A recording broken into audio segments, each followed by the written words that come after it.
Let's take a look at the big questions for week 9, our second week on energy policy and politics, looking specifically at clean energy.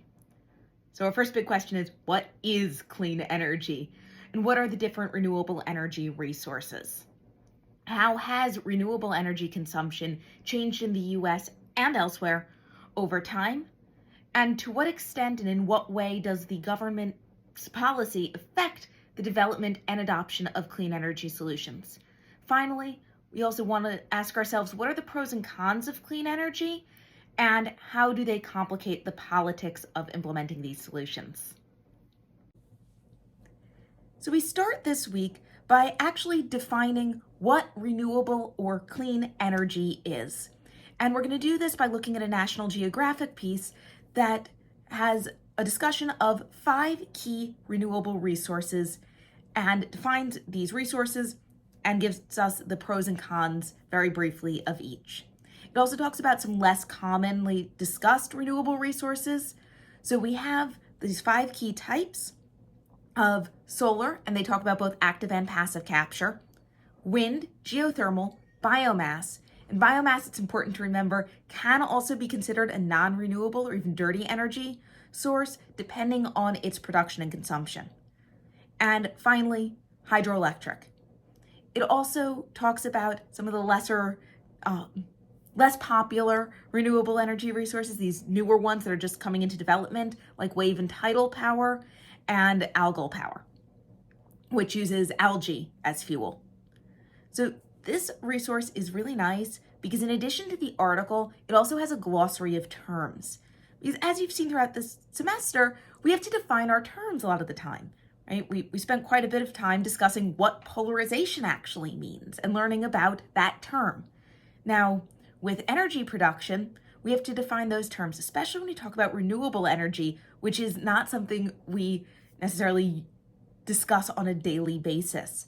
So that glossary attached to the article can be really helpful for defining these terms and knowing how to use them and how we're going to see them in the rest of the readings for this week. Now, when I say readings, I should say materials, because our next material is actually a video, not a reading.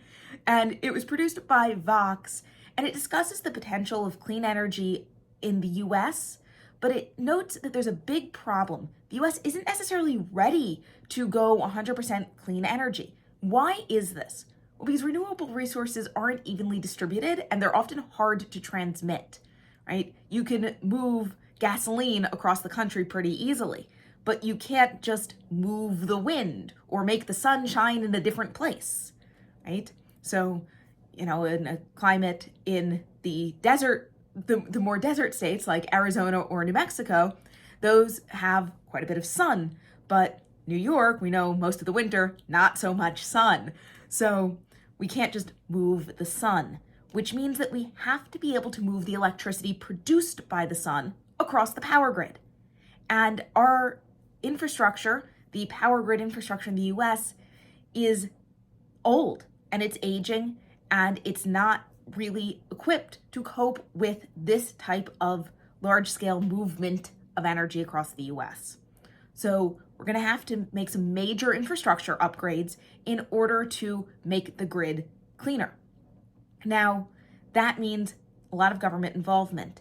And as this video hints at, might be hard to do because infrastructure programs designed at improving the grid can often take a really long time. Building a solar farm takes maybe a year, they say.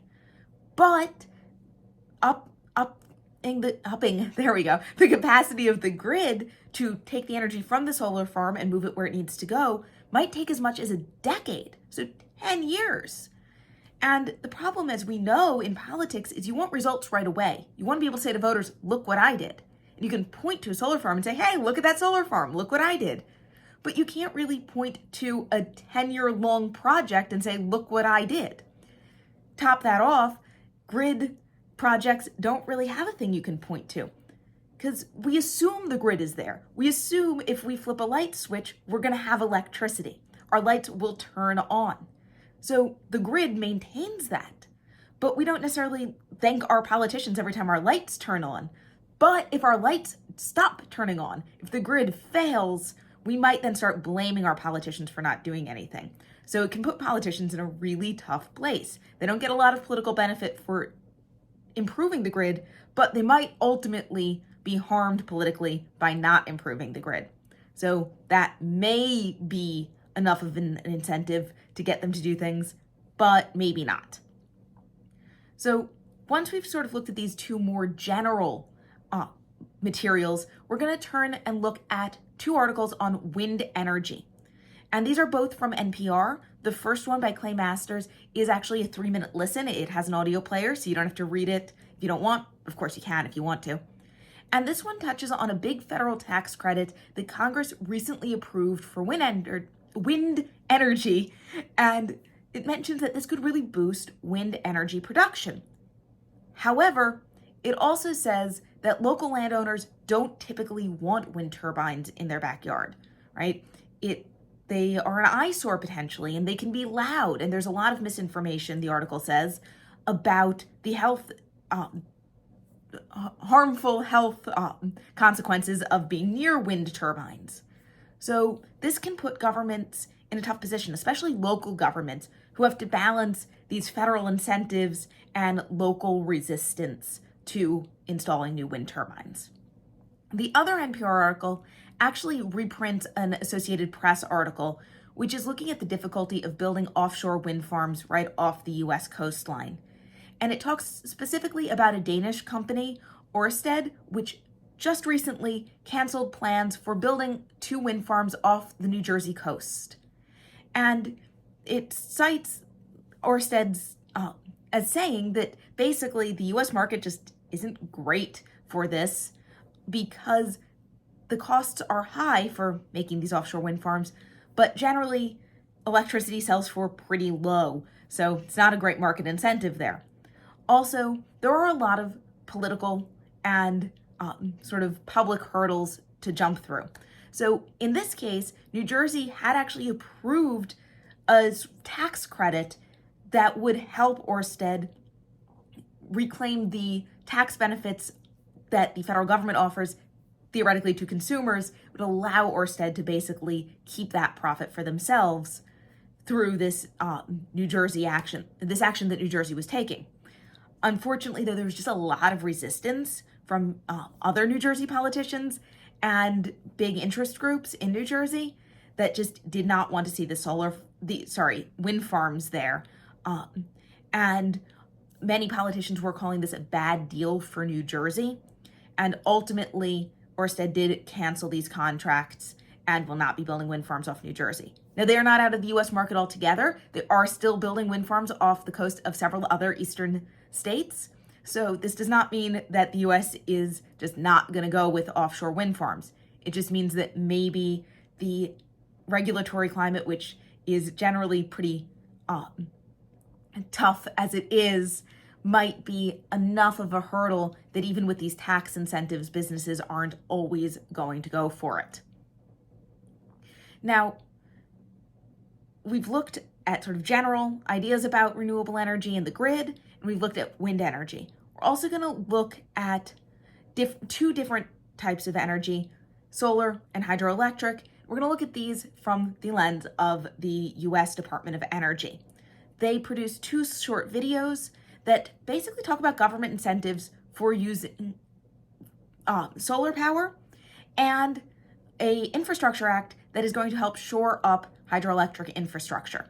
So the first video talks about tax incentives that incentivize you as an individual to install solar panels at your home.